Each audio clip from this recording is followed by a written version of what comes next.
What a great group. Wow, you guys, I have to tell you, a few years ago, I went crazy. I was working full-time, I was in school full-time, and I decided that was my year to do a triathlon. Not just any triathlon, no, because I'm not an underachiever. I decided to do an Ironman. Anybody else out there ever done an Ironman? Any hands up? I'll tell you what, folks, fewer than 0.1% of the world's population has done an Ironman distance event. So if you saw any hands go up, be sure to give them a high five when you're out and about at the conference. If you don't know what an Ironman is, let me just tell you quickly.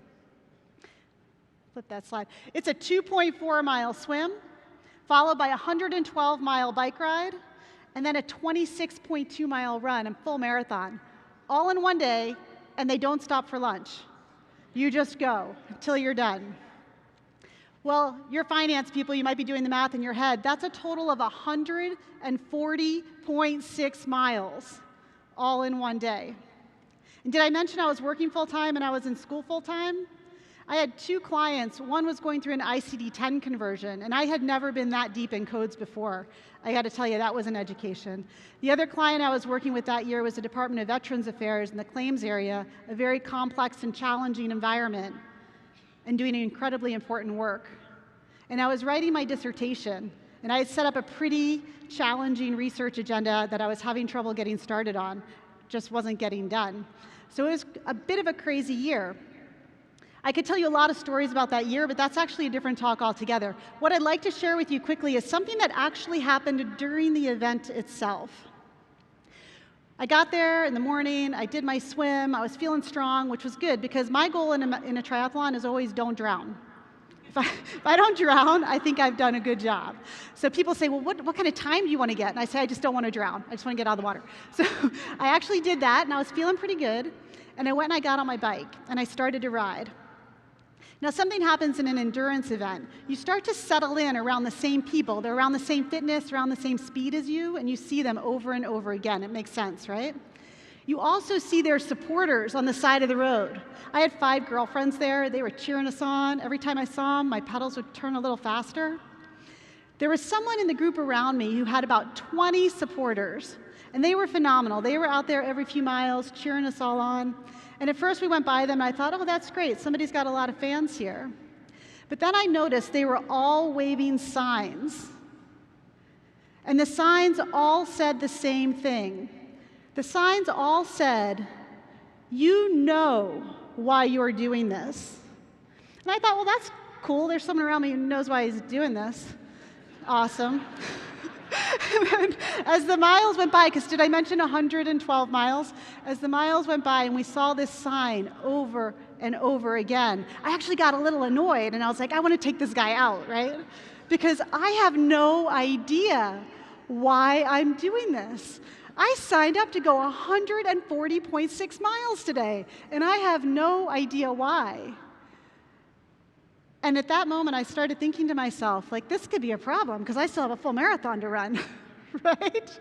But it's amazing to me how often in business we get into this kind of a situation where we have no idea why we're doing something. We go on these 3-year-long transformation journeys. Anybody done any of those? Yeah? A little bit of disruption causes that kind of challenge. Or we go into a product launch. It's going to take years, especially in healthcare. It can take decades to bring a new product to market, right? Or we go into a new geography, and it's going to take us months, years to gain traction and to start to build the relationships that we need there. And it can be really easy to lose sight of why we're doing something. There's a couple of reasons why I think this happens. One, we end up with competing priorities. Does this guy look familiar to anyone? Yeah? So, I've done work in a lot of different industries, and this is a very common challenge. I still remember a few years back working with one of the largest credit unions in the United States. And I was asked to come in. They were on one of those 3-year transformations. I was asked to come in and talk to 120 of their high potential leaders in the organization to get an understanding of the impact on the culture and leadership that the transformation was having. And as I went and I talked to all of these different people, I heard a lot of really similar stories. And then I ran into this guy. I'll never forget him. His name was Bill Thompson. He came into the interview, and we were chatting. And as we were talking, he was sinking lower and lower in his chair. And finally, he just said to me, Julie, here's the thing. They keep telling me to do more with less. But I don't think I could do more with more. Anybody ever felt that way? I couldn't do more with more. It's that downward spiral where you just start to feel like you can't even clear the space in your head to know what's most important to work on. We see it organizationally. Just a few weeks ago, I was brought into a client who's a technology provider, and they had just gone through a massive replatforming of their systems and had a miserable failure. Spoiler alert, they don't call me in when it goes well. Somebody do that for me someday, right? Julie, come on in. We had this great migration that just happened. But as we're going through the details and doing sort of a lessons learned, a breakdown, one of the things that became apparent was that organizationally, the customer satisfaction people were incented based on customer sat. The operations people were incented based on uptime and throughput on the system. And the IT people were incented based on hitting their project dates. Those three different incentives made total sense for business as usual. But when they were going through a massive replatforming of their core system that impacted all of their customers, they were actually in conflict with each other. And so in the go, no-go decisions that led up to that go live, a number of pretty bad decisions got made because of how those incentives were pressuring the system. So we run into that situation too. You know what? From an industry perspective, has anybody set up a more competing priorities than healthcare? You've got the triple aim, right? Population health, patient experience, controlling cost. That's pretty interesting, right? In terms of priorities, which one do you do first? So we see this happening all the time. Competing priorities can really sap energy from people. The second thing that we see in the clients that we work with is very limiting assumptions about the business that you're in. Assumptions actually help us, right? They help us to focus. But you get right in that tunnel and you're looking right at the destination and you don't see the tunnel over here or the bridge or the path that you might take. It's hard to see some of the alternatives. One of the most expensive limiting assumptions that I can share with you is an old story. It happened all the way back in 1977. Now, a few things happened in 1977 that were momentous. One is I turned 9 years old. Anybody else turn around 9 years old out there in 1977? Got some peers out there? Yeah, thank you right there. What else happened in 1977? You probably know. Yeah, Star Wars came out, right? Star Wars came out. We all went to the movies and we saw Star Wars for the first time and we heard about a galaxy far, far away. And we walked out of that movie theater, we wanted two things. We wanted to see it again, right? And we wanted lightsabers. The merchandising from Star Wars was phenomenal. Now keep in mind, in 1977, merchandising was not new. Disney had been doing it with great success. TV shows were starting to experiment with it as well. And even comic books were getting into action hero and figures. And you know what? Those little 9 and 10-year-old Gen Xers, we were growing up and we were building the consumer economy that we know today. So there were disruptions happening on the market that indicated that merchandising was a pretty good place to be. But 20th Century Fox was the studio that produced Star Wars, and they were in their tunnel. And their tunnel said, we make movies. And not only that, but we make cost-effective movies. And in making cost-effective movies, what did they do in 1977? They went to George Lucas, who was the director, and they said, hey, for $20,000, how about if we give you the merchandising rights for all Star Wars movies for all time? Hey, so you guys are finance people, you know, if you had invested $20,000 in the S&P 500 in 1977, today you'd have a little over $1 million. What's the value of the Star Wars merchandising franchise? It's in the billions of dollars, right? But they were in that tunnel, they made movies, that's what they did. They did not make merchandise. Pretty sweet deal. So limiting assumptions, they all come into play. The third thing I want to just mention quickly is we also get into working out of habit and not intention. Did you know that the average adult makes about 30,000 decisions a day? Right now, some of you are trying to make a decision about whether you believe me or not, aren't you? Yeah, a couple of you? Okay. It's true, I'm a social scientist. Pretty regularly, we hit around 30,000 decisions a day. Have you ever had that experience where you leave work and you get in your car and you show up at home and you have no idea how you got there? That's habit, my friends. You made a lot of decisions to safely get that steel projectile from your office all the way to your house without hurting anybody. But you made those decisions out of habit, right? There's a lot of habit that's going on there. What happens to us at work when we fall into habit, we answer the same questions in the same way. We respond to customer situations in the same way. We do the same thing over and over. It helps us get through the day, but it also limits our ability to see potential. The best example I can give you of a company that works out of habit and not intention, or that worked, is a client that I worked with about 6 or 7 years ago.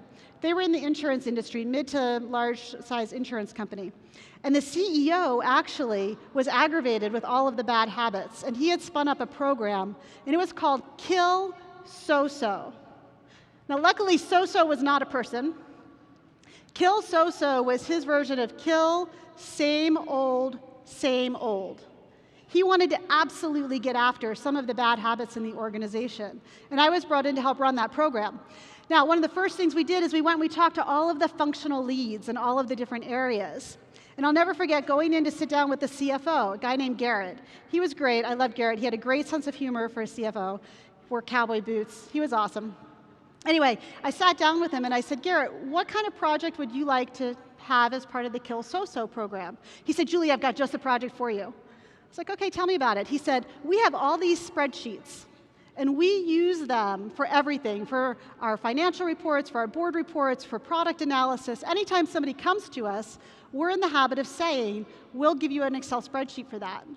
But a few years ago, I wrote this big check for a little program called SAP, right? So I feel like we should be doing this stuff in SAP. I said, well, Garrett, that sounds like a great project. Let's do it. Let's make that a project for Kill So-So, and we will help you break your Excel habit. He said, Julie, you might want to know just how bad the habit is. And I said, okay, why don't you tell me? He said, we have about 7,000 spreadsheets, all linked together through daisy chains of formulas, and nobody's really sure how they work. And I said, okay, well, Gary, yeah, that's a little bit worse than what I thought, right? I see some smiles. There might be some people thinking, yeah, I could top that. Please don't let me know if you can. So let's take that on. I said, I think you've actually gone from habit all the way to a full-on addiction, right? But what was happening there? They were just in the habit of always saying, yeah, we can do that. We'll do that in Excel. Those kinds of habits really limit our ability to see other ways of doing things, to see some of the really important disruptions that are happening around us, some of the better improvements that maybe our colleagues, our competitors, even our customers are bringing into the market. Because we respond out of habit. It's the easiest thing to do. It's what we're most used to doing. It's what we're most comfortable doing. So when we think about setting competing priorities, limiting assumptions, and working out of habit and not intention, just a quick poll of the audience. How many people out there would say that competing priorities are the biggest challenge for you in your organization out of these three? Got a few hands coming up, yeah? How about limiting assumptions? Who thinks that's your biggest challenge? Got a couple of hands, yeah? How about working out of habit and not intention? Yeah, I think that might be actually the most. So all three of these are problems every day, right? They're kind of normal, everyday business challenges that we face. But when they all come together and you start to experience them at a magnitude that takes you out of any ability to see what's happening in your broader world, we start to see massively missed opportunities. We all know some of the case studies that we've seen most recently. Anybody brought their film down to the drugstore to get developed recently? Right?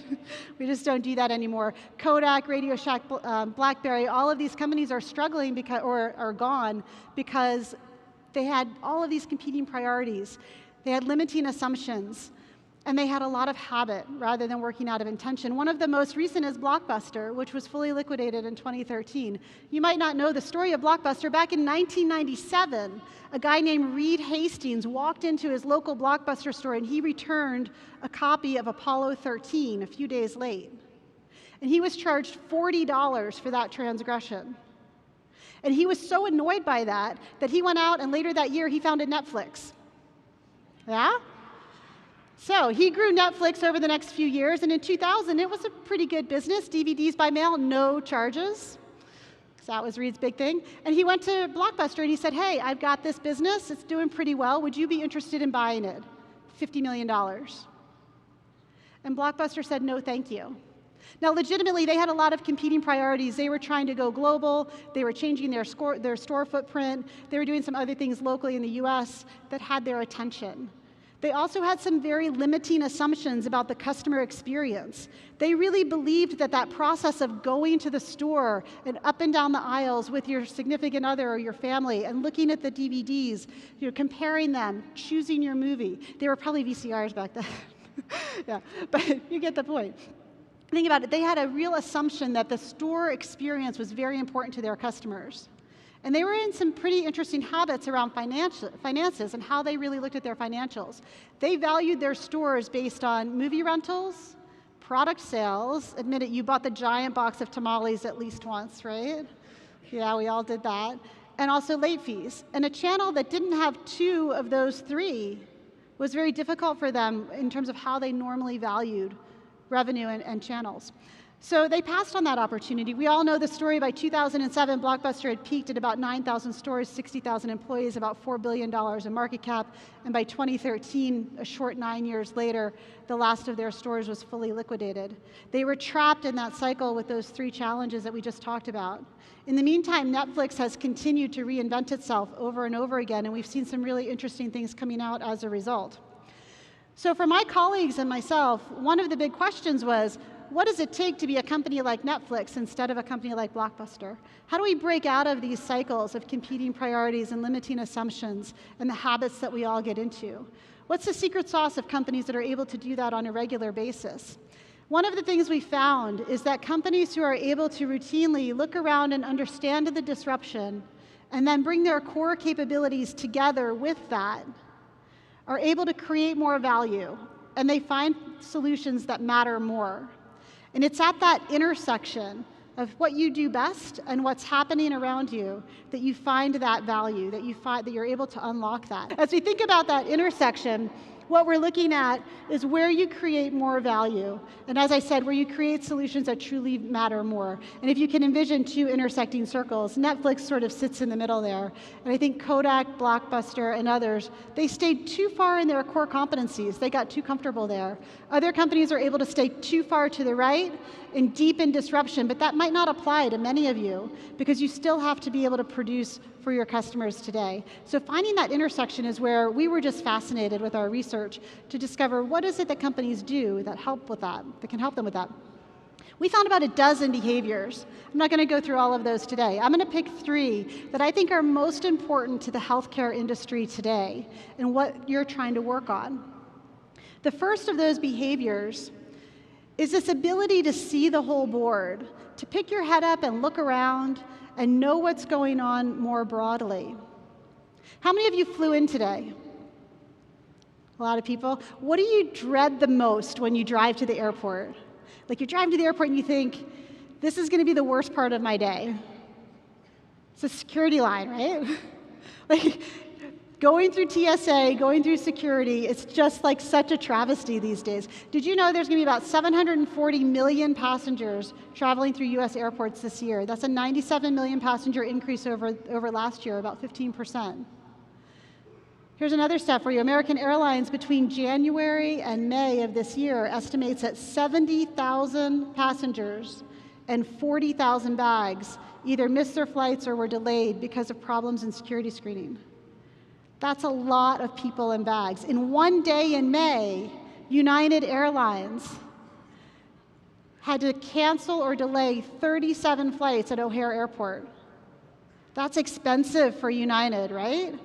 All because of delays in security screening. So it's getting a little bit out of hand. Now, whose problem is that?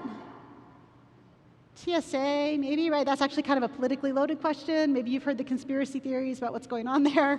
But in fact, it sort of sits in the TSA purview. But you know what? The company that I'm in love with right now because of what they're doing to help with this is Delta Airlines. You may have seen the news recently, but earlier this year, Delta looked around and they picked their head up and they saw the whole board. They saw this disruption that's happening in the airline industry, and it is, folks, it truly is a disruption. It's negatively impacting the customer experience, but it's also costing the airlines a lot of money. But it's TSA's problem to solve, technically. But Delta looked around and they said, how can we contribute to that? We have a core capability. We're pretty good at moving people from point A to point B. And there's this disruption happening to us. How do we start to get a handle on that? How do we meet at that intersection, that edge of disruption that we've been talking about? Their edge of disruption has been right now to improve the customer experience from the minute you walk in the airport until the minute you get out the other side. How do they do that? Back in April, they made about $1 million investment, and they put about 2 months towards creating what they call innovation lanes. These innovation lanes have a handful of really key improvements over the current TSA process. Then they went to TSA in the Atlanta airport, and they actually launched 2 innovation lanes there. And do you know what they're seeing? 30% more passengers moving through those lanes. Can you imagine if there was a 30% improvement in flow in every lane and every TSA lane at every airport? You might not dread it quite so much as you drive to the airport. Those are the sorts of problems that are so critical for companies to start to embrace, not just the ones that are in their tunnel, not just the ones that are right in front of them, but what's impacting the broader market, the broader value chain, what's impacting your suppliers, your distributors, your customers across the board. And you know what, folks? I think there's no greater place to look for those kinds of opportunities than this sort of conference. You've got great tracks coming up on consumerism, on value-based care, working with physicians to help them to change their model. All sorts of interesting places where you can go look and see the whole board. One of the important things about a conference like this is the opportunity to get to know some other people and to get to know some new topics. And in that spirit, what I'd like to do right now is ask you to turn to your neighbor and take about 3 minutes and just share with them where you feel like you could see the whole board and impact your business today. What are you most interested in all of the things that are going on with healthcare right now? Interoperability, transformation of the industry, the AAA, and whatever it might be. Where are you looking to see the whole board? Share with your neighbor, and then I want to hear from a couple folks in the audience about what you talked about. The second key behavior that I'd like to share with you that we saw consistently among all of the companies that we researched was a genuine desire to co-create solutions. And honestly, folks, I can't think of an industry with bigger opportunities to co-create solutions than healthcare, right? I mean, I think about all of the challenges in healthcare. I think about some of the work GHX is doing with implantables, track and trace for implantables in pharma. I think about things like the triple aim and also adding in a fourth, right, which is let's enjoy what we do. I think about value-based care. All of these things require industry support. Right? It takes more than any one company to solve some of these truly complex problems. So healthcare, I think, is out in front when it comes to the need to co-create, but you're by far not the only industry that has to do it and do it well. One of my favorite case studies that we spent quite a bit of time actually with is a company called Domtar. You may not know Domtar, but you probably use their products. Domtar is a paper company. They make paper. Now, if there's an industry that has been disrupted in the last 15 years, it's got to be paper, right? Think about all of the digital transmission, all of the work to move to paperless billing, paperless society, right? But Domtar has actually been able to remain pretty relevant and through some pretty interesting ways. The paper industry has a well-deserved reputation historically for not being the best of environmental actors. Right? There's a lot of challenge that came out of the early paper mills and how they were going about producing their products. They've done a lot as an industry to try and get better. But they were far from done with that journey. Today they're far from done with that journey, but they have been on a journey to get better, and Domtar has been one of the companies leading the way. Their edge of disruption, where they took their capabilities with the disruptions that were happening in the market, is to create a sustainable future for their industry. But they couldn't do it alone. As a matter of fact, they had some interesting partners. Back in 2006, an ENGO, an environmental non-government organization, think ELF or Greenpeace or the Rainforest Alliance, came to one of their biggest mills, Cromwell, up in Canada, and they dropped an enormous banner over the front of the mill, and they started protesting out in front. Now, Domtar had a choice to make right then and there. They could do what the industry has historically done, and they could call the police, have the protesters removed, spin up the marketing machine, and try and deal with the crisis in that way. Instead, the leadership of Domtar in 2006 made a different decision. They decided that it was time to create that sustainable future. And they actually went out the door literally that day, but they also went out figuratively out the door, and they invited in the people who were most combative with them, the ENGOs. They invited them to the table to co-create a solution for a sustainable future. Today, Domtar produces Earth Choice paper, which you may have seen in Best Buy or Office Max. It is the only paper product like its kind certified by the World Wildlife Foundation, also by the Forest Stewardship Council, as being sustainably produced in their industry. They could not have accomplished that if they had not opened up the doors, not only to the ENGOs, but also to some of their competitors, their suppliers, and their distributors like Best Buy and Office Max, who had to be brought along to be convinced that they could sell an Earth Choice type product. Creating a sustainable future for the paper industry was not any one company's job, nor was it possible for any one company. And they had to partner with some pretty interesting groups in order to accomplish the goal that they've achieved today, which is to have a fully sustainable and recyclable product in the Earth Choice family. So it's a pretty interesting case study. I think, though, that healthcare has some equally interesting and just fascinating opportunities. Again, this is the place, this is the conference, these are the days over the next few days that you have the opportunity to make the connections, to elevate your relationships with the right people, to help you to find the opportunities where you can co-create. So similar to just a minute ago, what I'd love to let you do is take about 3 or 4 minutes, talk with your neighbor, and I would love for you to share with them, where do you have an opportunity to co-create a solution? The third one, I think, is actually the most important and the most interesting. And this behavior we saw consistently across almost every company that we worked with. And that was quite simply to choose optimism. Choose optimism. And people will say to me, oh, Julie, I don't know about that. Like, I'm not an optimistic person, they say.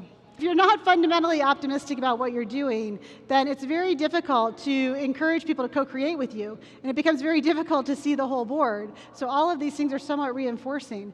But I would also suggest that what we can all learn to do is to ask the optimistic questions. We can learn to ask optimistic questions instead of pessimistic questions.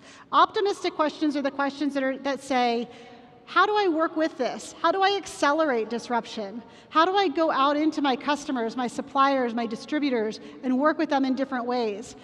How do I move forward? The pessimistic questions are the ones that say, how do I tie this up in litigation so long that they'll forget they ever wanted it? It's the questions that say, how do I stop this? How do I slow it down? How do I prevent my competitors from getting into it before me? Instead of saying, how do I get into it first? So we can all orient ourselves towards these optimistic questions. And ladies and gentlemen, I will tell you that to a T, the companies that we talked with, their leaders always asked the optimistic questions. And I think that's so critically important. The company I'd like to share with you, the case study that we used actually in the book, is a company that's very familiar to all of us. It's Adobe. When I say Adobe, how many of you, the first thing you think is PDF? Yeah, right? When was the last time any of you ever paid for a PDF? Anybody ever wonder how Adobe makes money? Right? Because so many of us, that's all we know them for. But in fact, Adobe has a healthy, thriving business creating creative software, things like Photoshop, a lot of tools for creatives, for marketers to use very effectively in their practice. Back in about 2010, Adobe saw the whole board, and they realized that there were some important changes happening from a technology perspective for their customers and for their customers' customers. Their customers were in the habit, in the process, of buying what's called a perpetual license for software. And you know what? That's the model that we all know. It's where you walk into Best Buy and you buy your software and you take it home and you install it, and you own that software forever. You can do whatever you want with it, except you can't resell it. But other than that, you can do whatever you want with it. It's yours forever. And you don't buy another one until a few years later when you're ready for the new release, and you go back to the store and you buy your CD. So that's how it works. That's the model that Adobe had been in really since its inception for many, many years. What they were realizing is they were being challenged by applications like Instagram. Anybody ever use a filter on Instagram? Come on, I know some of you have used Instagram, right? It's all out there. The ability to manipulate photos is starting to get somewhat commoditized. At the same time, their key clients were needing enhancements and updates and new tools more regularly than every few years, where they were going out and paying actually several $100s for the full Adobe suite every few years. But they needed the tools, they needed the graphics, they needed change more often than that. And something else was happening. Their customers' customers were changing. So the people that these creatives were engaging with wanted to have a more collaborative experience. They wanted to work more closely with the creatives. But they didn't have the capability as creative people to provide that kind of an interface. So they had a problem. And technology was changing. It was becoming possible to distribute software in a very different way. We were starting to hear more and more about this thing called the cloud. So Mark Garnett, who was a CFO at the time, he went to the investment community, and he said what I think was one of the most optimistic things a CFO has ever said. He said in 2011 to his key investors, our stock is going to go down. It's going to go down for a couple of years. And here's why. We are going to get off the perpetual license model. We are going to migrate all of our customers over to a subscription-based model where we have recurring revenue. And that's going to take a few years because we need to retool everything that we have internally around that model. We are not set up today for subscriptions. We're not set up for that kind of migration into production. They weren't that company I mentioned earlier, by the way. But that would be bad. So I think as you think about Mark going to the investment community and saying that, it might not sound optimistic, but in fact, he was setting a vision for the future. He was saying, this is where we're going. We see disruption, and we're going to run right at it because we are asking the optimistic questions. We are asking, how do we accelerate this? How do we get ahead of it? How do we meet our customers where they are? And in that process, sure enough, 2012, 2013, Adobe went from being a pretty sleepy mid-$30 stock. It dipped down into the 20s, and it started to just sort of languish there. But around 2013, 2014, something happened. They had gone through all of the migration with their customers. They had moved them onto this new model. And now instead of having customers who every few years were spending a few $100s, they now had thousands of customers who every month were spending about $40 on their software. They had migrated them into this recurring revenue, subscription-based service. And in doing so, by 2014, their stock was back up to their normal levels. And in 2015, it went up to about 60 or 70. And do you know, earlier this year, it actually hit $100 a share. So they more than tripled their stock as a result of asking that incredibly optimistic question of how do we accelerate this disruption, and having the courage to go to the investment community and say, this is a very optimistic position for us to take, and you're going to have to go on this journey with us. I would put to you that in your own business, there are probably opportunities to ask questions differently. And I'm going to give you a few minutes to share with your neighbor one more time. What are some of the optimistic questions that you should be asking? And what are some of the pessimistic questions that you should stop asking? Before we wrap up, I just want to tell you what happened during my Ironman. You remember I did an Ironman? Yeah, it took me 15 and a half hours to finish. That's a long day. Thank you very much. Thank you very much. Yeah. Here's the thing. I didn't have the language for it back then, but I honestly believe that I had found my own personal edge of disruption. I mentioned to you that I was working with some incredibly complex and challenging clients, and I was trying to write my dissertation. I was the dreaded ABD. Anybody else out there ever been ABD? It's horrible, right? You don't want to be ABD, all but dissertation very long. So I had all of these things going on, and my research agenda was very qualitative. I was always out talking with people. At the same time, those were the disruptions that were happening. I am fundamentally an introvert. I love being up here on stage talking with all of you, but for me to really process and to really think things through carefully, I need time on my own. That's my core capability. That's how I best deliver solutions to very complex problems. I need time and space to think that's quiet. And I'm convinced that those long bike rides and those long runs that I was engaged in through the Ironman training gave me the headspace to really find my way through the complexities of my dissertation and the complexities of my clients that year, which were on kind of a collision course with each other and creating a lot of chaos in my life. So I found my own personal edge of disruption. And I'd encourage all of you to think about for yourself, Where's your edge of disruption?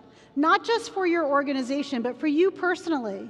You might have a situation where the career path that you've been on for the last 5, 10, 15 years is having disruption. It's shifting, it's changing. Maybe your organization structure has changed and that job you thought you were working for isn't there anymore. Or maybe technology is coming in and disrupting the skill sets that you've had. How do you take who you are and what you do best and ask those optimistic questions? Who do you engage to discuss? Where else can you be going personally? How do you look out and see the whole board for yourself? I believe that when you find your own edge of disruption, you can truly thrive there. And I think about the theme for HFMA for the next year about thrive, and it's such a rich word, such a great word. And I really believe that we all thrive when we find our edge of disruption and we work from there, rather than working too far over in our core capabilities or too far out in disruption where everything is chaos and it's chaotic. So my request to you as you go forward is if you decide to go in pursuit of your own personal edge of disruption or for your organization, let me know how it goes. I would love to chat. Reach out anytime. And if you ever decide to do an Ironman, let me know. I will share some training tips and we can maybe even talk about why. Thank you very much. I hope you have a great conference. I look forward to maybe meeting you at the Relay Health station.